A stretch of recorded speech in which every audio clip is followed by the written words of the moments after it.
बिस्मिल्लाहिर्रहमानिर्रहीम। जैसा कि आप सब लोगों ने देखा कि तहरीक लब्बैक पाकिस्तान ने बहावलपुर की सरजमीन के ऊपर एक बड़ा जलसा किया और तमाम रिकॉर्ड जनूबी पंजाब में जलसों के तोड़ दिए।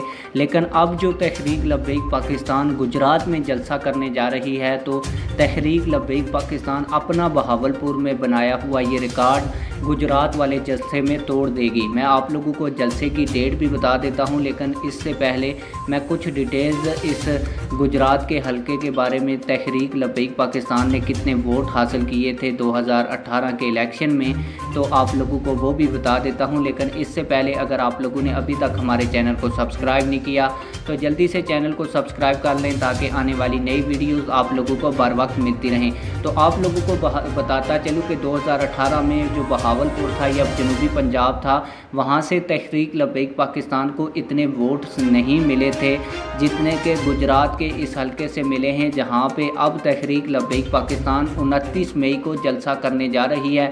आप लोगों को बताता चलूँ कि जो काजी महमूद अवान साहब के दरबार अवान शरीफ पर ये उर्स मुबारक की तकरीब होने जा रही है और तहरीक लब्बैक पाकिस्तान एक जलसा करने जा रही है।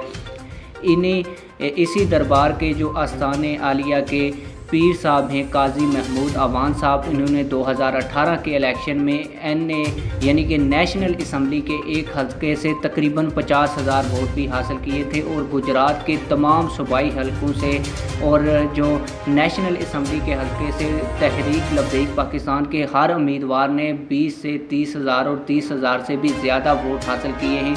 अगर बात की जाए बहावलपुर की, तो वहाँ इस तरह की सिचुएशन नहीं थी, लेकिन फिर भी तहरीक लब्बैक पाकिस्तान ने एक रिकॉर्ड साथ वहाँ पे जलसा किया, और अब जो गुजरात के अंदर जलसा होगा वो उससे भी बड़ा रिकॉर्ड साथ जलसा होगा। आप लोगों की इस हवाले से क्या राय है, कमेंट सेक्शन में अपनी राय का ज़रूर इजहार करें। मिलते हैं किसी और वीडियो में। अल्लाह हाफिज़।